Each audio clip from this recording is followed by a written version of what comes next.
The number one most toxic ingredient in the world is not what you think.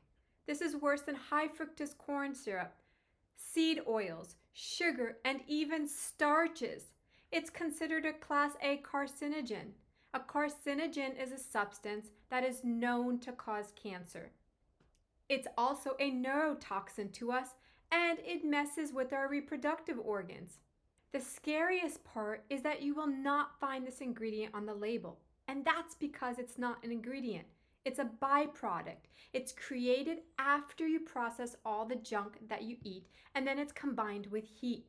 Hey everyone, I'm Dr. Davari, and in today's video, I'll be discussing the most dangerous ingredient in the world. Acrylamide. Acrylamide is a compound. It's white, it's odorless and crystalline solid, and it's water soluble.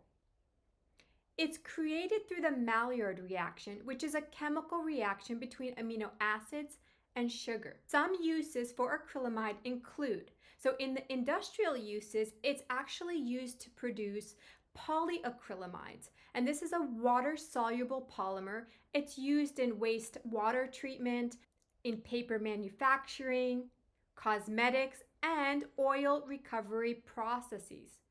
Now, this is where it gets very dangerous. In the food industry, acrylamide can form naturally in starchy foods when they're cooked at high temperatures. This means above 120 degrees Celsius or 248 degrees Fahrenheit. So this would include such ways of cooking like frying, baking, and roasting. Acrylamide is considered dangerous in our foods because it has been linked to potential health risks, particularly cancers and nervous system damage. And here's why. Acrylamide has been classified as a probable human carcinogenic by the International Agency for Research on Cancer. While the link between acrylamide and cancer in human is not definitive, studies in animals have shown that high doses of acrylamide can lead to various types of cancer. In food, acrylamide is primarily formed during high temperature cooking processes, such as frying, baking, roasting, or toasting, especially in carbohydrate-rich foods like potato chips, French fries, and roasted potatoes. It's also found in bread and baked goods, as well as coffee. Acrylamide has neurotoxic effects. This means it could damage the nervous system. High exposure has been shown to cause muscle weakness, impaired coordination, and nerve damage in animal studies and some occupational settings. Acrylamide is not an additive. It forms naturally during the Maillard reaction. This is a chemical reaction between sugars and the amino acids, asparagine under high heat. This makes it challenging to avoid in common foods, especially those prepared using popular cooking methods.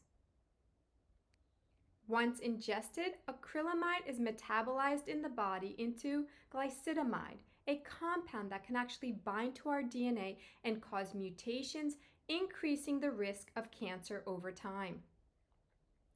Acrylamide is found in many common foods. Those include fried or baked potatoes, bread, cereals, roasted coffee beans and brewed coffee, cookies, crackers, and other baked goods. This widespread presence increases cumulative exposure even at low levels. So how can we reduce the amount of acrylamide in our foods? Well, it's possible through careful food preparation, cooking methods, and storage techniques. Here are some practical tips to decrease acrylamide levels in your diet. Number 1, adjust your cooking methods. Lower the cooking temperature.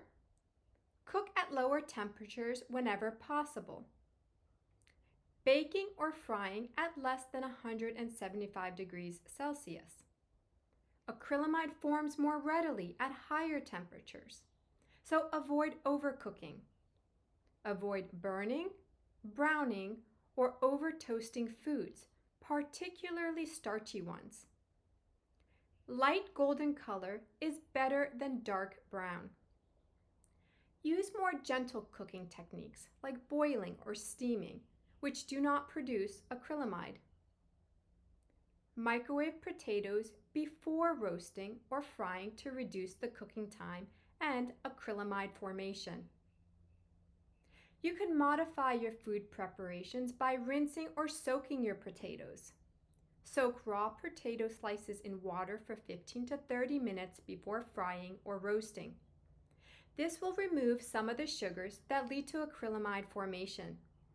You could try cutting thinner slices of the potatoes or foods that will allow the cooking to be faster, which may reduce acrylamide.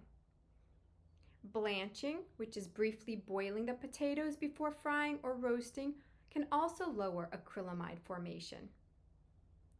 Now try to avoid certain practices altogether, like don't refrigerate your potatoes. Storing potatoes in the fridge increases sugar levels, which leads to more acrylamide during cooking. Instead, store them in a cool, dark place above refrigeration temperature, around 8 to 12 degrees Celsius or 46 to 54 degrees Fahrenheit. Don't overheat your oils. For frying, use oils that maintain stability at lower cooking temperatures, such as avocado oil. Number 4, choose ingredients carefully. Use low asparagine potato varieties if available, as these produce less acrylamide. And opt for whole grains and fresh foods rather than processed snacks or baked goods.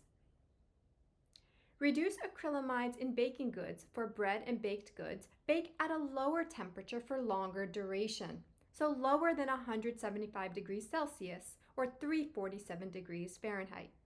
Now avoid overbaking or excessive browning.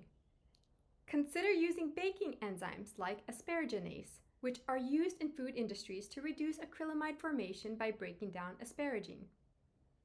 Minimize processed foods.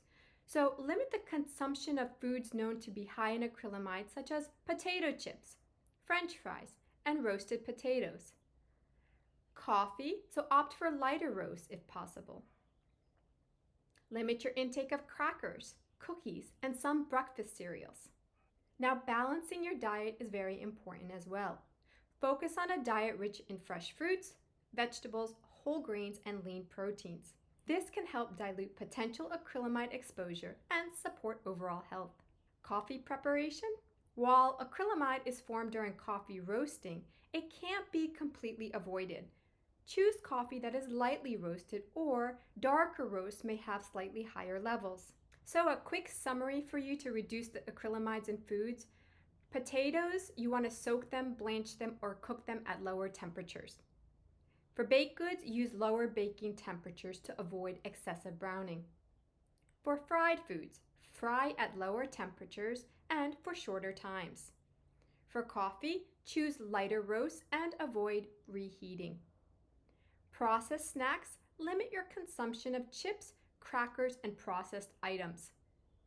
Reducing your acrylamide involves simple changes in how we cook and handle food. While it's nearly impossible to eliminate it entirely, following these tips can significantly lower your exposure. Thank you for watching this video. Please hit the like, share, and subscribe button and leave a comment on the next topic you would like me to discuss. Thank you and make it a great day.